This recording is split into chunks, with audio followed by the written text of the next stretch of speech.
Good morning, শুভ সকাল। ঘড়ির কাঁটা 8:30 ঘরে। ঘুম ভেঙেছে 7টার সময়। কিছুতেই কাঁথা কম্বল ছেড়ে উঠতে ইচ্ছা করছে না।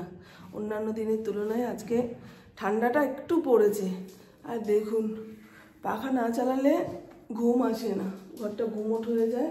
তাই সারা রাত মাথায় গলায় ওড়না পেঁচিয়ে শুয়েছিলাম।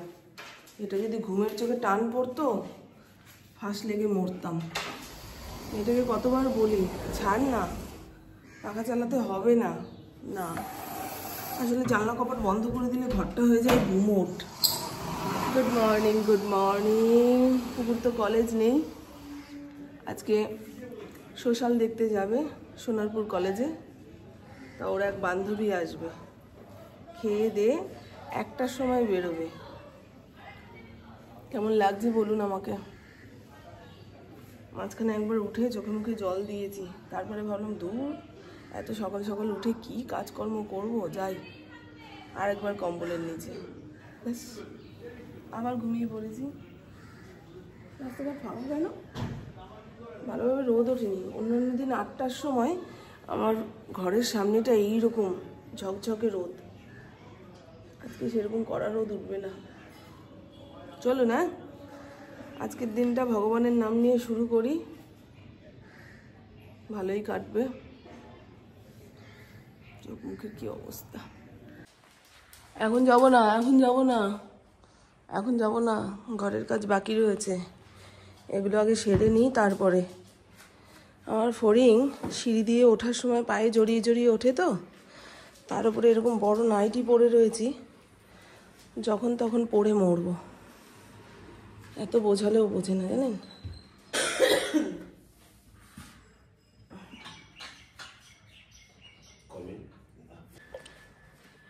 ইন্দ্র ঘুম থেকে উঠেই পাম্পটা চালালো। যখন যখন আমার ঘরে পাম্পের আওয়াজ পাবেন, ভাববেন ইন্দ্র ঘরে রয়েছে। সারাদিনে যে কতবার পাম্প চালায়। এরম এই পাশটা যে এত জল রইল, কি হবে তবে? ওই যে ওই যে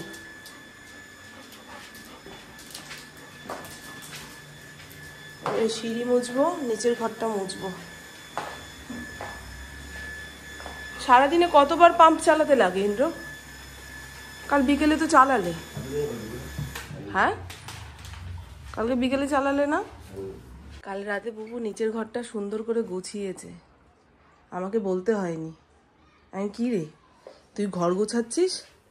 বলে চতুর্দিক কেমন এলোমেলো লাগছে, এই ঘরে বসতে ইচ্ছা করছে না, সেজন্য গুছিয়ে নিলাম। আমি যাক, বুঝতে পেরেছিস তাহলে। ঘর এলোমেলো থাকলে, নোংরা থাকলে সেখানে শুতে বসতে ইচ্ছা করে না। কাল রাতে ঘর ঝাড় দিয়ে রেখেছিলাম, মপের হ্যান্ডেলটা বারবার হাতার ভেতরে ঢুকে যাচ্ছে। কি জ্বালাতন বলুন তো। এমনি শীতকালে নড়ে চড়ে জলের কাজ করতে ইচ্ছা করে না, তার উপরে এত বাধা পেলে আর এই তো কাজে এনার্জি হারিয়ে ফেলি। এই গায়ের জোরে চলছি, ওদিকে ঠান্ডা লেগে যাচ্ছে, কাশি থামছে না। এখন একটা হালকা ফুলকা চাদর মাথায় পেঁচিয়ে কাজকর্ম করা দরকার। ইন্দ্রমনে স্নান করতে গেছে, জিভ বেরিয়ে গেল। এই দেখুন, থাইরয়েডের ওষুধটা খেতে ভুলে গেলাম। এই এক দোষ, ওষুধ খেতে ভুলে যাই। ওষুধ না খেলে রোগ সারবে কি করে? থাইরয়েড, সুগার, কোলেস্টেরল এগুলো সারে না, এগুলোকে কন্ট্রোল করতে হয়। কন্ট্রোলে না থাকলে মনে হবে কেউ বুকের ওপরে পাথর চাপা দিয়ে রেখেছে, নানা রকম সমস্যা। সেই সমস্যা কাউকে বললে শুনবে না, বলবে ওষুধ তো এনে দিয়েছি, খাওনি কেন? আমি যে ভুলে যাই বন্ধু, আমার মতন কে কে আছেন ওষুধ খেতে ভুলে যান? বাড়ির এমন এক সদস্য যে মনে করে ওষুধ না দিলে এতদিনে আপনি পটল তুলতেন, সেই ব্যক্তিরও নাম বলবেন। আমাদের ইন্দ্র।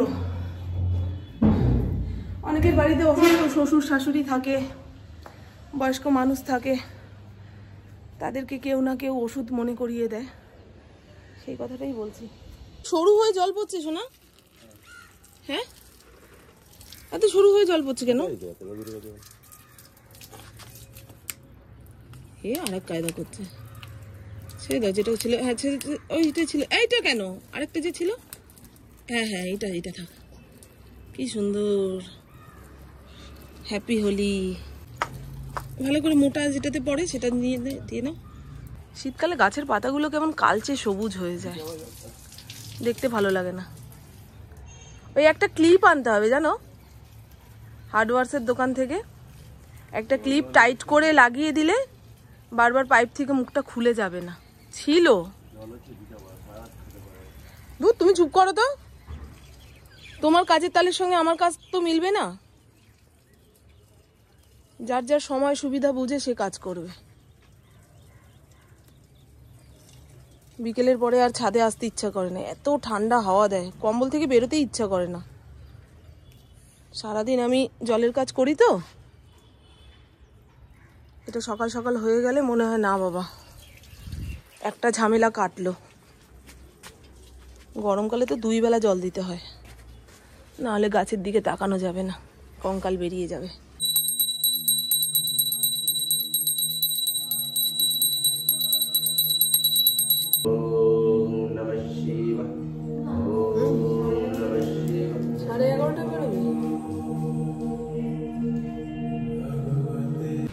ঠাকুর পুজো দিতে বসেছি, পপু গিয়ে খবর দিল, মা 1টার সময় নয় 11:30টার সময় বেরোবো, ঐশানি আসবে, আমাদের বাড়িতেই খাবে।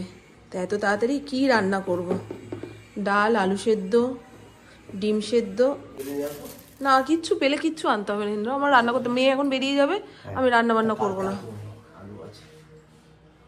তুমি আর যন্ত্রণা দিও না, বসো চুপচাপ।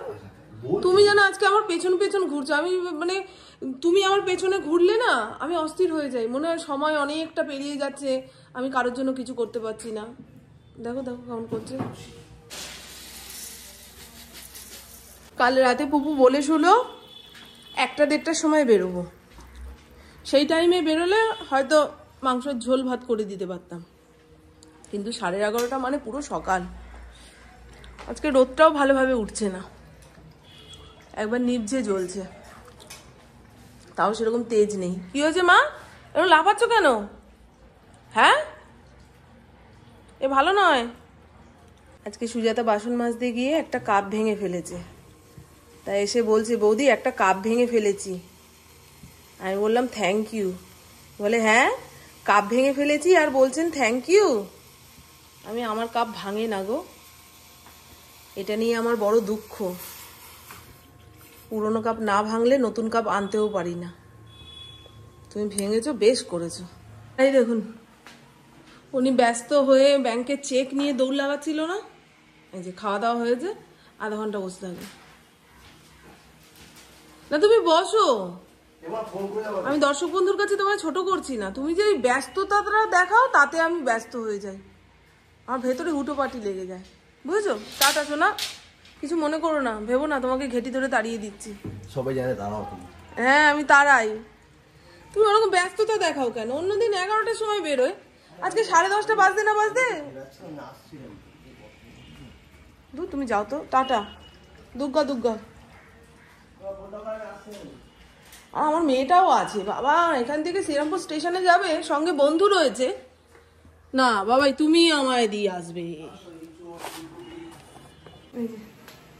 1 কাপ স্পেশাল করে চা, বড় বড় সাইজের 2-3টে কাপ কিনতে হবে। সবসময় না অল্প অল্প চা খেয়ে পোষায় না গো, মনে হয় গলাটাই ভিজলো না। আর এই টাইমে যা ঠান্ডা লেগেছে, গলা দিয়ে গরম গরম কিছু নাবলে মনে হয় না ভাই শরীরটা তাজা হচ্ছে। কি ওয়েদার বলুন তো, হ্যাঁ ভুতুরে, ভালো লাগে না। শীত পড়লে একদম কনকনে ভাবে পড়ে যা, আর যদি না পড়িস তো বিদায় নেই। সোয়েটার পাতি গুছিয়ে গাছিয়ে তুলি, ঘর দুয়ারের কি অবস্থা, হ্যাঁ কত আশা নিয়ে সোয়েটার বের করছে মানুষজন, শুধু ঘর বোঝাই। ওমা হয়ে গেছে, আগের দিনও সোশ্যালে এই জামা, আজকেও কলেজের সোশ্যালে যাচ্ছ এই জামা, হ্যাঁ লোকে তো বলবে দেখো এই জামাটা পরে একবার হিরোইনের মতো দেখতে লেগেছে বলে এটা পরেই সব জায়গায় যাচ্ছে। এইটাই ভালো লাগছে, সুন্দর লাগছে, ফুল হাতা আছে। আমার তো মনে হয় সোয়েটার নিতে হবে না।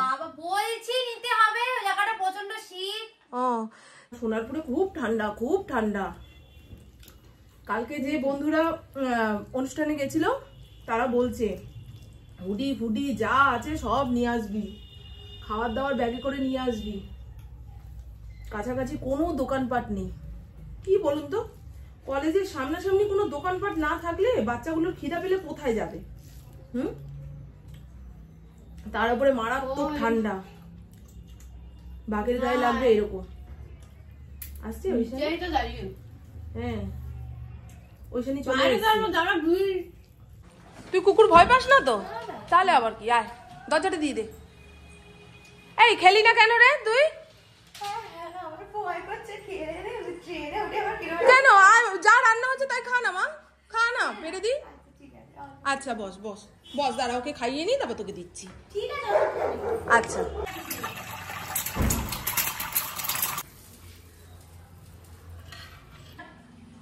আয় মা, খেয়ে নে। হ্যালো, লাইটটা জ্বালিয়ে দিতে হবে। তুইও বেগুন ভাজা খাস না? কি রে তোদের কি সমস্যা? আমার পুপুও খায় না জানিস, মুখে দানা উঠবে তাই। এর মধ্যে তুলে রাখ মা, নে জল দি। এই বাচ্চাগুলো না এখন সবজি পাতি কিচ্ছু খেতে চায় না, এটা অ্যালার্জি। আমার জিভ এমন চুল কালারে খেয়ে ফেলবো। কি আই কার্ড কি আছে? আই কার্ড ভুলে গেছে। কোথায় রেখেছিস? বাড়ি কোথায় রেখেছিস? আমি বাবাও জানে। হ্যাঁ হ্যাঁ ঠিক আছে মা, দেখে শুনে যাবে। হ্যাঁ হুটোপাটি করবা না। এই কারণে আমি নিচের ঘরে 10 মিনিট দাঁড়াই। আবার কি নিতে ভুলে গেছে? কি হয়ে গেল বাবু? এ বাবা, সোয়েটারটার মধ্যে পুরো তুলো তুলো তুলো তুলো ছিল, কালো জামা, কি হয়ে গেল। গোলাপি সোয়েটার পাল্টিয়ে এই ভাল্লুক মার্কা সোয়েটারটা পরে যাচ্ছে। যাও tata tata tata, Durga Durga. ওপরের ঘরের ওয়ার্ড্রপ থেকে যা কিছু বের করেছিলাম সব ঠেলা ধাক্কা দিয়ে ভরেছি। আর এই দেখুন এখানেও কিছু শীতের পোশাক ছিল, সেগুলোও একটানে বের করলাম। প্রত্যেক বছর 2-1টা ভারী সোয়েটার কেনা হয়। এই ভারী সোয়েটার হালকা শীতে কিভাবে পরে, বের করে ঘর বোঝাই করে রাখা। এই যা, তবে সব এক জায়গায় রাখি, বুঝলেন বুঝলেন। এগুলো সব উলের সোয়েটার। শ্রীরামপুর এলাকাতে এত ঠান্ডাই নেই। কোথাও একটু ঘুরতে গেলে ভালো হতো। মানুষের কত আত্মীয়র বাড়ি থাকে, হ্যাঁ 2-3 দিনের জন্য ঘুরে আসছে। অবশ্য আমার বাড়িতেও কেউ আসে না, তাই আমি কারোর বাড়িতে গিয়ে থাকবো সেই আশাটা করাও ভুল। কিন্তু কাছে পিঠে মানে দীঘা, দার্জিলিং, পুরী, এখান থেকে 2-3 দিনের জন্য ঘুরে আসতে পারলে আবার এনার্জি সহকারে সংসারটা করতে পারতাম। সব একঘেয়ে বলে মনে হচ্ছে। সকাল থেকে সন্ধে পর্যন্ত প্রত্যেক দিন ওই একই কাজ একই কাজ, বিরক্ত লাগছে বিরক্ত লাগছে। 6 মাস 8 মাস অন্তর একটু ঘুরতে যাওয়া দরকার। এমনকি কলকাতা নিউ মার্কেট থেকে ঘুরিয়ে আনলেও আমি ভালো থাকবো। এটাও এখন ব্যস্ত হয়ে গেছে, আর আমার ইন্দ্র তো কোনো কালে না, কোনো কালে না। চলো মামন এখানে যাই ওখানে যাই, কোনো কালে না। কোনো আত্মীয় স্বজনের বাড়িতে নিমন্ত্রণ করলে ও যাবে না তো, ও সেই দিনই কোনো না কোনো কাজ পড়বে। কাজ না থাকলেও কাজ ডেকে এনে সেই দিনই করবে। তুমি আর মেয়ে চলে যাও, তুমি আর মেয়ে চলে যাও। পুপু যখন ছোট ছিল তখন খুব খারাপ লাগতো, এখন আর খারাপ লাগে না। দূর, যে মানুষটা যেমন তাকে যদি সেইভাবেই মেনে নিতে পারি তবেই সুখ আসবে, আর না হলে পেলাম না, হলো না, দুঃখে জীবন। এমনি মানুষের জীবনে দুঃখের শেষ নেই। এই যে এখন আমার একঘেয়ে বলে মনে হচ্ছে সবকিছু।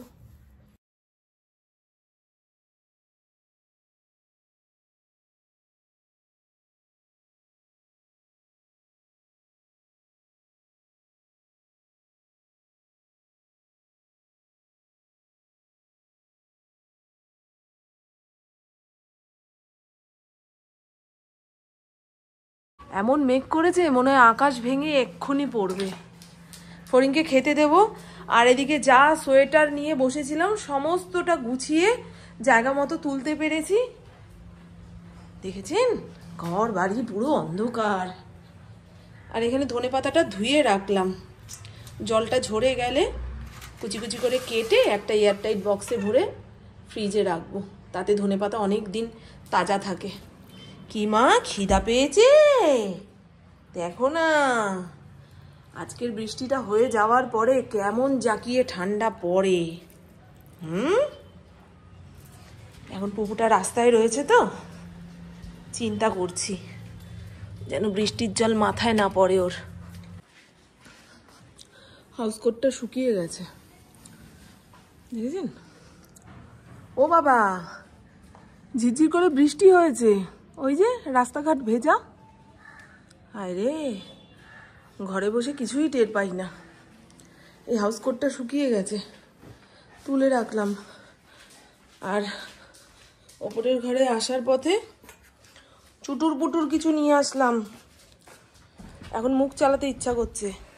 ফাঁকা ঘরে একা বসে থাকলে না, বিশেষ করে দুপুর টাইমে পেট ভরা থাকলেও এরকম কিছু খেতে ইচ্ছা করে। বাবা ওখানটা বসো না, ওখানটা বসো না বাবা। বৃষ্টির জল পড়েছে, আসো আসো ঘরের ভেতরে আসো, বৃষ্টির জল গায়ে লাগলে ঘা হয়ে যাবে। ওরে বাবা রে, ওই দেখুন দেখেছেন একখানা টিকটিকি। ঘরে এত টিকটিকির উপদ্রব হয়েছে কি বলবো। ডেটল আরো কত কি টোটকা মোটকা দেওয়ার পরেও টিকটিকি কমে না। এই যে আসি বলে কাশি গেছে, এখন ঘড়ির কাঁটা 6:27 ঘরে। ভেবেছিলাম ওর সঙ্গে শ্রীরামপুর মার্কেটে যাব, কয়েকটা সস্তা উলিকটের হাউসকোট কিনবো, যেটা সকালে কেচে ধুয়ে দিলে বিকেলের মধ্যে শুকিয়ে যাবে। আমার আছে দুখানা উলিকটের হাউসকোট, কিন্তু এত ভারী ভারী না। আর প্রত্যেক দিন সকালে ওই উলিকটের হাউসকোট পরে সমস্ত কাজকর্ম সারছি, সেটা না ধুয়ে দিলে পরে আর পরতে মন চায় না।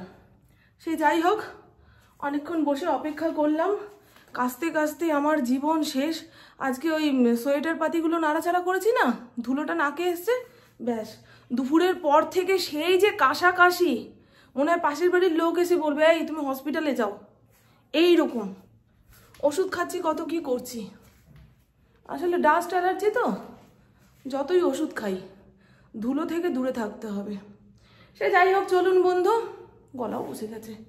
এবারে হাঁটতে হাঁটতে যাব, যদি মনের মতো নাইটি পাই তো কিনবো, আর না হলে খালি হাতে ফিরবো। অনেকক্ষণ যাবৎ ঘরের মধ্যে একা একা রয়েছি, এবারে আর ভালো লাগছে না। আমার একা থাকতে ভালো লাগে, কিন্তু অনেকক্ষণ যাবৎ একা একা একা একা তারপরে মন খারাপ শুরু হয়ে যায়। এই যে এরপরে আর ভালো লাগছে না। ভগবানকে কত অভিযোগ করলাম, হে ভগবান তুমি এই যে কাশিটা দিলে, এরকম প্রতি মুহূর্তে না মেরে এক ঝটকায় মেরে ফেলো।